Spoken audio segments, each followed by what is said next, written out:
Nancy Pelosi spent decades building power behind closed doors, until Elon Musk pulled the curtain back in front of the entire country. It started with a leak. Not from a whistleblower. Not from some anonymous deep state exile. This came straight from Elon Musk. At 3 a.m. Eastern, without warning or explanation, Musk posted a cryptic phrase on his X account. Operation Doge is live. No context. No links. Just those 5 words.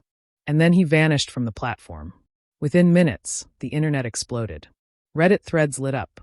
Telegram channels theorized everything from alien technology to mass arrests. But then, exactly 12 hours later, Musk reappeared. This time not online, but on a stage in front of what looked like an abandoned mission control room from the Apollo era. Except the screens weren't showing rocket trajectories. They were showing financial charts, line graphs, maps, and something else, faces. Musk stood at the center of it all, arms behind his back, flanked by analysts and plainclothes agents. His expression was unreadable. But when he spoke, the room went still. "I've stayed silent long enough," he said. "This is not about politics. This is about betrayal." The live stream was only 8 minutes long, but it was enough to ignite a firestorm. Musk revealed the existence of a covert federal partnership, codenamed Doge, tasked with investigating what he called the systematic laundering of taxpayer money under the guise of foreign aid and humanitarian initiatives. He didn't mention names right away, but the tone made it clear. This wasn't a theory. This was an accusation. The backdrop was real. The location, an unused launch coordination center near Cocoa Beach, Florida, just miles from the Kennedy Space Center. After NASA downsized, the facility was bought privately and left dormant, until Musk quietly restructured it as the headquarters for a financial intelligence task force he'd been preparing for years. Then came the accusations. On screen, documents appeared, emails, ledger entries, signatures. The names started flashing. A senator from Oregon. A former transportation secretary. A half-dozen aides connected to nonprofits operating in Ethiopia and Myanmar. Then came the moment no one expected. Nancy Pelosi's face filled the central screen. Musk's voice didn't change. Representative Pelosi has been linked to over $327 million in foreign transfers between 2014 and 2021, none of which are disclosed in public records. These funds passed through intermediaries registered as NGOs, religious charities, and disaster relief organizations. Many of them trace back to accounts held in Luxembourg, the Seychelles, and Cyprus. He paused. Some of those accounts are in her niece's name. People watching across the country couldn't believe it. The same Pelosi who championed climate funding bills, foreign aid reform, and ethics in government, now being portrayed as a fraud. A con. A mastermind of financial manipulation beneath layers of public service. But the documents kept coming. Forensic records showed real estate purchases in Utah and coastal Maine. Homes bought under shell companies and immediately renovated, flipped, or rented to government contractors. Musk claimed they trace back to a larger network of hidden assets. A spider web that implicated not just Pelosi, but several of her longtime colleagues. News anchors looked stunned. Some networks cut the feed entirely. Others doubled down, airing expert panels that attempted to discredit the documents before anyone could fully examine them. Yet millions had already seen enough. Within an hour, #PelosiOffshore was trending across social media. People began demanding transparency. Grassroots groups launched FOIA requests. Even those who disliked Musk weren't sure what to make of it, because no one else, not even seasoned journalists, had presented anything this detailed or audacious. A young woman in Albuquerque, watching the stream from her phone at work, told a friend later. "It's like someone kicked the door open, and instead of gaslighting us about what's behind it, he just let us see everything." Musk made no further statements that day. He walked off camera, never looking back, as federal agents took over the room behind him. The live stream ended. No outro. No Q&A. Just silence. But the documents leaked that night changed everything. Scene description. The walls were off-white, cracked in some corners from decades of Florida humidity. The place didn't look like the nerve center of a federal operation. It looked like it had been frozen in time. But if you stepped inside, past the rusted metal doors and the old launch countdown clocks that still hung for show, you'd see something else entirely. Tables covered in monitors. Cables snaking across the floor. An entire room rewired with 21st century tech. patched together from private aerospace contracts and federal surveillance resources. The air smelled faintly of coffee, sweat, and burnt circuit boards. This was the heart of Operation Doge. And Elon Musk ran it like a silent conductor. To most of the team, he wasn't Elon. He was lead. Not out of ego, but clarity. When someone shouted lead in, it meant Musk was entering the room. When someone called lead clear, it meant he was stepping away. He didn't give speeches. He didn't pep talk. He asked questions and expected real answers. Across the main room stood a massive curved LED wall, 60 feet across. On it, dozens of live feeds updated in real time. Bank activity logs, flagged nonprofit transactions, encrypted file scans, facial recognition pings from surveillance data. At the front of the room stood one woman, Riley Sonnet, mid-40s, former military intelligence. She left government work after a scandal she never commented on, and no one asked about. Musk recruited her 3 years prior, and now she ran point on forensic data. Riley, Musk said, with Wardy turning his head, walk me through the Pelosi branch again. She tapped a touchscreen and zoomed in. The shell account Bloombridge Relief Fund claims to operate orphanage services in Malawi. On paper, it's funded by 2 NGOs out of San Francisco. But follow the transfer path. She swiped once. The screen lit up with 3 lines branching toward a nondescript company in Luxembourg. Furnico Asset Holdings. Riley continued. Registered by someone named Emery Ellison, which just so happens to be Pelosi's niece's married name. They changed it after 2017, probably to duck attention. Same woman. Same birthday. We confirmed it through voter registrations and 2 prior credit card bills. See here. She flicked to a side panel. 2 statements popped up. One from a restaurant in Monterey, another from a private jet booking in Stockholm. Musk squinted at the screen. Jet company paid from. Furnico. Yep, the exact same week that $4.3 million came through their Cyprus branch. He didn't smile. He just whispered. Good. Then walked toward the war room table. That table, unlike everything else in the center, was new, carbon fiber with a matte finish. Around it sat 3 people. A former DOJ investigator, a cybersecurity expert who once hacked a Chinese telecom network, and Sasha Brand, Musk's legal strategist. Sasha leaned forward, arms crossed. This is going to blow back. They're not just going to sit quietly and let this happen. They'll attack you personally, added the WJ guy. They'll say you're derailing democracy. They'll say you're obsessed. Musk nodded. Let them. He tapped the edge of the table twice. I'm not interested in spin. I'm interested in consequences. These people built careers on hiding behind the fog of humanitarian language. I want the fog gone. He glanced up at the ceiling, where a small drone hovered silently, recording everything. He knew one day all of this might need to be released. Riley interrupted. There's more. She turned the screen again. Maxine Waters' niece co-signed 2 of the grants tied to Pelosi's fund. There's a transfer from a Relief for Yemen project that loops through 6 layers and lands in a Beverly Hills property trustee. Sasha ran a hand through her hair. That's bold. Even for DC. No, Musk said. That's desperation. When they stop fearing exposure, they get lazy. There was silence in the room, just the occasional beep from the monitors and the steady drone of cooling fans. Then Riley whispered, almost to herself, we're not just pulling one thread. We're tearing the whole quilt. Musk didn't say anything, but his fingers tapped again. 3 times this time. Then he stood. Line up the warrants, he said. I want a coordinated hit. Phoenix, San Francisco, DC and Malibu. And I want them simultaneous. You're not going to give a heads up to Congress? Sasha asked. I just did, he replied. He walked away, heading toward a dim corridor leading to a secure conference room. No guards followed. No aides trailed behind. Just his silhouette disappearing quietly under the emergency lighting. But even Musk knew that paperwork wasn't enough. Action had to come next. The morning felt like any other, until it wasn't.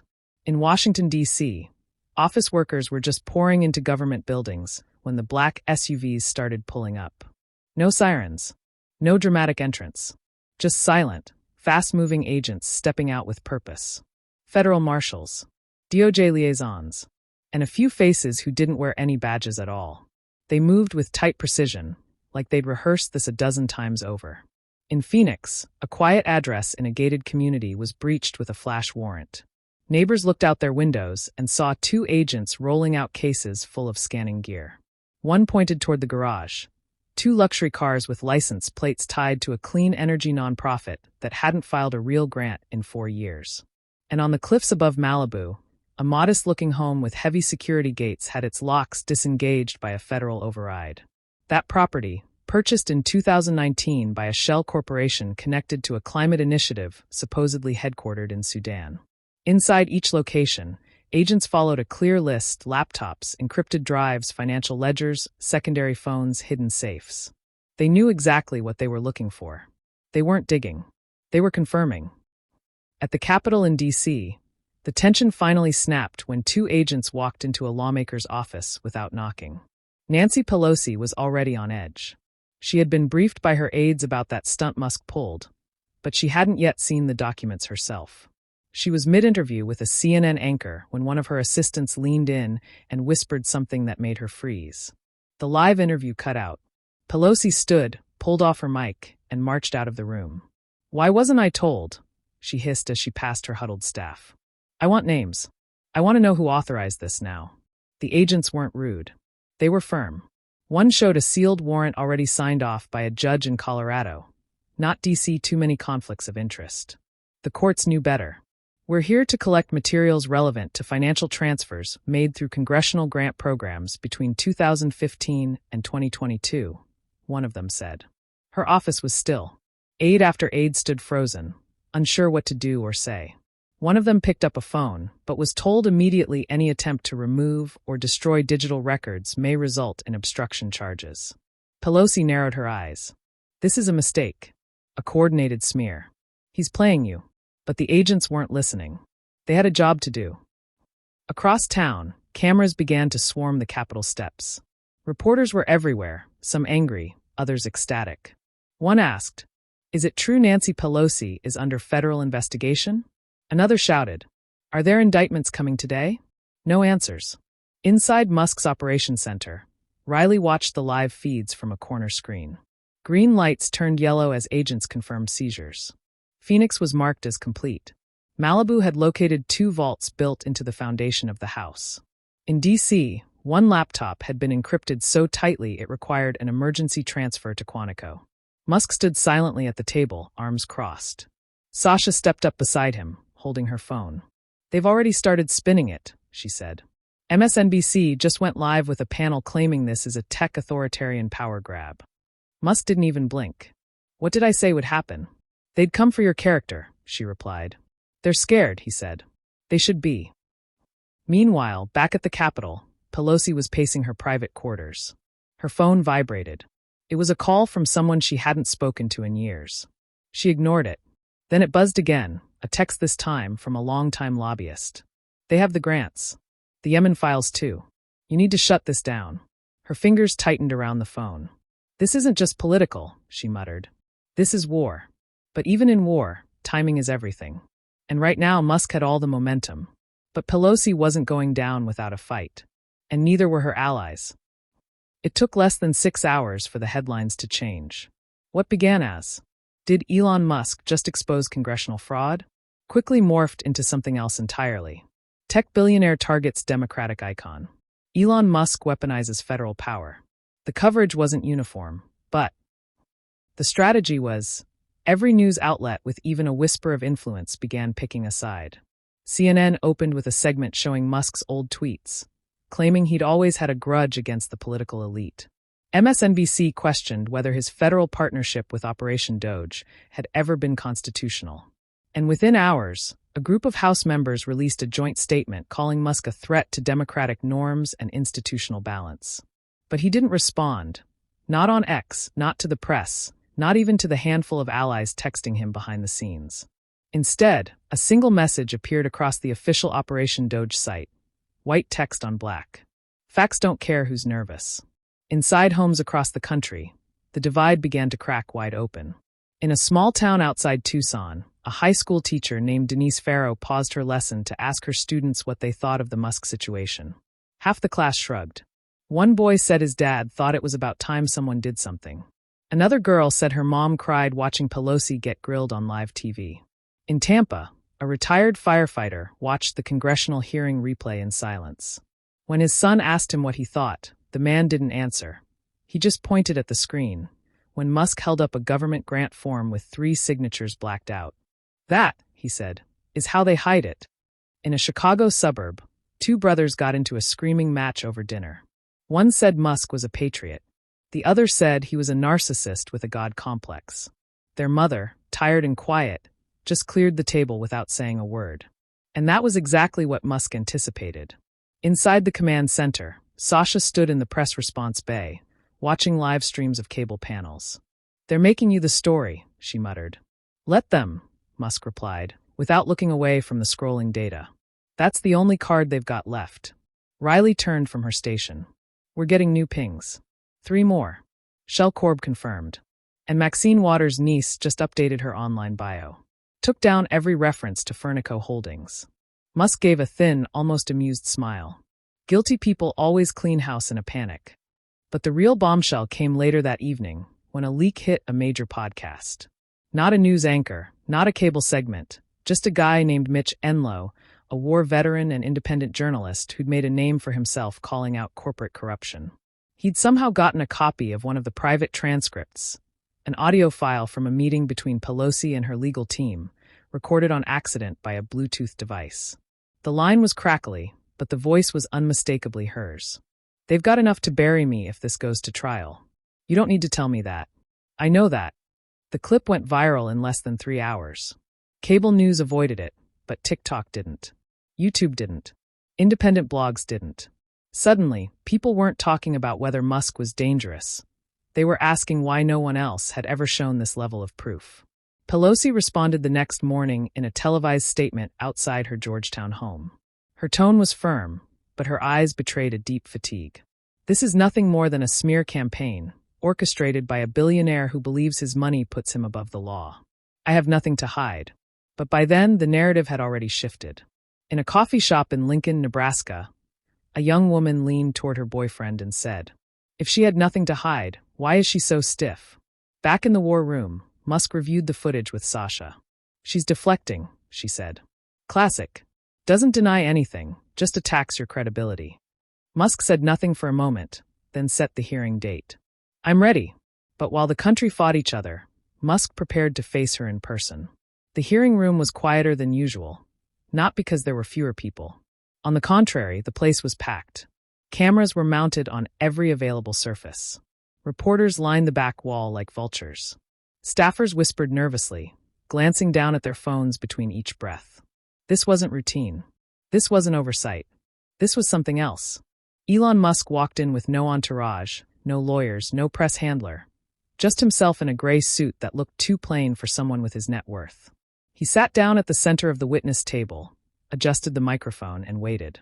Across from him sat members of the Congressional Oversight Committee, some openly hostile, others clearly uncomfortable. Nancy Pelosi entered last, flanked by 2 aides, and took her seat at the panel. Her posture was straddled, her expression calm but icy. A murmur ran through the room as Chairman Felix Ramon, a representative from New Mexico, cleared his throat and began. "This committee convenes today to understand the scope, legality, and ethical implications of Operation Doge, and to allow the American people to hear the evidence firsthand." He looked toward Musk.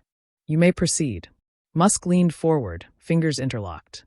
The objective of Operation Doge was simple: follow the money. Where taxpayer funds were distributed under humanitarian pretenses, we traced them through every layer. They passed from the Department of State to private contractors to charitable entities that were anything but charitable. He paused. "I want to be clear, this isn't about party affiliation. It's about the erosion of trust between the people and the institutions they fund." He tapped a button on the small screen in front of him. The room dimmed slightly as the main display behind him lit up. The first slide, a wire transfer from the U.S. Foreign Assistance Office to a nonprofit in Armenia. The second, a matching withdrawal 2 days later to a real estate firm registered in the Netherlands. The third, ownership records tying that firm to a management company in Belize. One linked to a relative of Pelosi. Musk looked up. "Would anyone here like to dispute the ownership trail? Because I have notarized copies of each step." No one said a word. Chairman Ramon leaned forward. You're saying this money was routed back into private property portfolios? Yes, Musk replied. And not just one, multiple. We tracked 32 properties across 6 countries. Some are rentals. Some were flipped. All were purchased using funds that originated in U.S. aid programs. Pelosi finally spoke. With all due respect, Mr. Musk, you're not a federal investigator. You're not accountable to anyone. You're a billionaire with a god complex who's hijacked a federal partnership for a personal vendetta? Musk turned slowly toward her. If it's personal, Congresswoman, why is your niece listed as a financial advisor on 3 of the shell companies we found laundering those funds? She opened her mouth but didn't answer. Musk clicked again. Next slide, a 2020 email chain. Subject line, urgent transfer before audit. Recipients, 2 senior NGO directors and an assistant from Pelosi's office. The assistant's reply read, confirmed. Delay the filing. They won't flag it if it falls under development assistance. The screen behind Musk froze on that final line. You could feel the air change in the room. Then came the question that pulled the floor out. He looked directly at Pelosi. How does a public servant who earns less than $200,000 a year come to hold indirect ownership in over $100 million in global real estate assets? No reply. Camera zoomed in. Reporters scribbled. The silence was louder than anything spoken that morning. Chairman Ramon cleared his throat again, clearly uncomfortable. Congresswoman, would you like to respond? Pelosi shifted. Her voice was quieter now. There are many explanations for wealth accumulation, book deals, investments, family trusts. I've been in service for decades. Musk didn't flinch. I have no issue with people earning wealth, he said. I have a problem when they disguise theft as service. A ripple of quiet gasps moved through the room. Sasha watched from the back of the chamber. She could tell this wasn't just about Pelosi anymore. This was bigger. People were starting to wonder how deep the rot went. Musk closed his file. I don't want applause. I don't want vengeance. I want accountability for the American people, for the single parent working double shifts, for the veteran who can't get a proper medical appointment, for every taxpayer who trusted you. He stood. The room was still. But even with the evidence laid bare, something unexpected happened. 3 days later, Nancy Pelosi announced she would not seek re-election. She stood at a podium outside her San Francisco home, her voice soft, her words carefully chosen.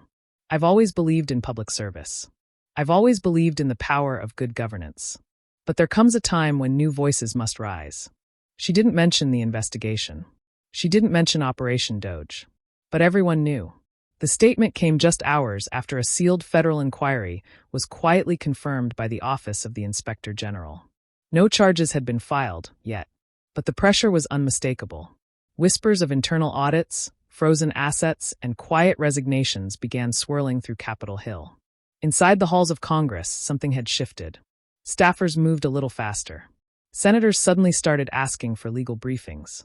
One prominent representative from Maryland quietly scrubbed his online financial disclosures. A senator from Nevada canceled a family trip to Dubai and hired a new forensic accountant. No one said it out loud, but they all felt it. The rules had changed. In the weeks following the hearing, 3 nonprofit CEOs tied to flagged NGOs resigned. One disappeared entirely. A 4th, based in Oregon, was found to have transferred ownership of his entire foundation to a previously unknown philanthropic council based in Qatar. And yet, Musk said almost nothing. He returned to the Doge headquarters in Florida and resumed daily operations. Occasionally, he would issue a single-sentence update via the command center's portal. Things like, data integrity confirmed in Arizona raids. Public records requests are 83% processed. Fraud accountability is not a phase. He didn't celebrate. He didn't hold press conferences. He just kept working. But the country didn't forget. In a diner outside Bismarck, North Dakota, an elderly couple watched a news clip from the hearing while finishing breakfast. The woman turned to her husband and said, "I never thought I'd see the day someone would actually hold them to account." In Fresno, California, a group of college students rewound the clip where Musk asked, "How does a public servant become a millionaire off taxpayer money?" They played it again and again, mouthing the words like a mantra. And in a veterans hall in Tulsa, a retired Marine stood up during open mic night and said, "It wasn't about being red or blue. It was about someone finally pulling the curtain back." Inside Pelosi's inner circle, the damage control was relentless. Lawyers were brought in. PR firms worked overtime. But the narrative wasn't cooperating. The leaked documents, the audio clip, the public hearing, none of it could be undone. Her defenders argued the evidence was incomplete. Her critics argued it was only the beginning. And then something strange happened.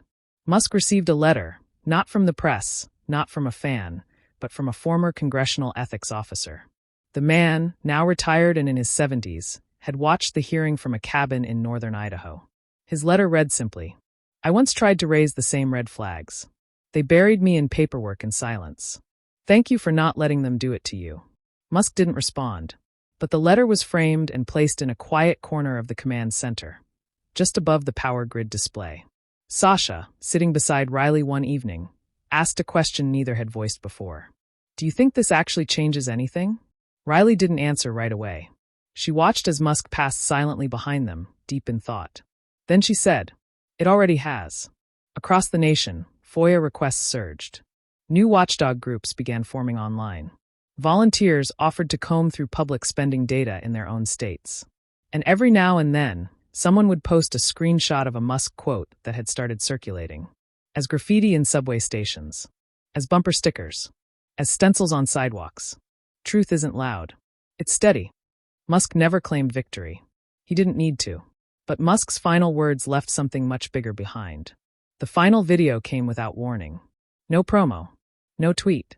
No headline tease. It appeared one morning on the official Doge portal, titled only, "A Word to the Public." The footage wasn't polished. No dramatic lighting. No cinematic score. Just Elon Musk sitting alone in the same mission control room where it all started. The LED wall behind him was off. The room was dim, but not staged. You could hear the faint click of a cooling fan in the background. He looked directly into the camera. "I want to explain something," he began. "Not to politicians. Not to the media. To you." There was a pause. A real one. Not for effect, just a breath. A reset. Then he leaned in. "I didn't start this to destroy anyone. I started it because I saw something, patterns, movement, things most people overlook. And when I looked deeper, I realized the people trusted with our money, our programs, and our future were playing by a different set of rules." He shook his head slightly. Public service isn't supposed to be a retirement pay plan. It's not supposed to be a shortcut to luxury. But too many in office made it exactly that, and counted on no one watching closely enough to call them out. He raised a small folder in his hand, tapped it twice against the desk. This is just one sliver of what we found. Not just Pelosi. Not just one party. It goes wider, deeper. And yes, some of it is still being verified. But the point isn't the drama. The point is the silence that made it all possible. He sat back. They didn't just exploit systems. They exploited your distraction. Your trust. Your tiredness. They gambled that you were too exhausted to notice and too discouraged to care. For a few seconds, Musk said nothing. His hands were still. His eyes didn't move from the lens. "But maybe," he continued, "it's time to stop treating corruption like a background hum, like a cost of doing business. Maybe it's time to stop laughing off the hypocrisy and start asking better questions.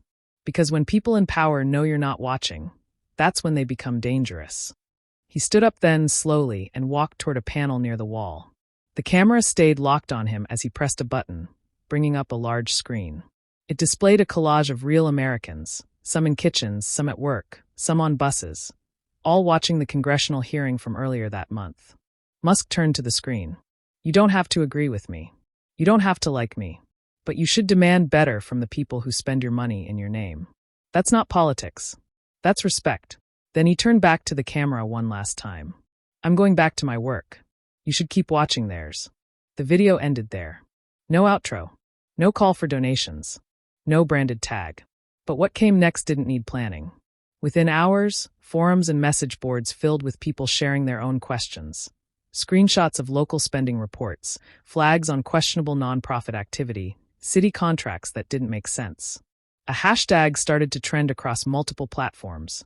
Hashtag not above us. And in classrooms, dinner tables, laundromats, break rooms, people were talking. Not yelling. Not lecturing. Talking. In Salem, Oregon, a bus driver pulled over on his lunch break and watched the full video on his phone. When it ended, he sat for a moment, then whispered to himself, "He's right. I stopped paying attention." In Ohio, A single mom paused during her shift as a night janitor to jot down a question she wanted to email her state rep the next morning. And in a town outside Wichita, an Army veteran started printing copies of Musk's quote and taping them to street poles. When silence profits the few, truth becomes a duty. Maybe it wouldn't last.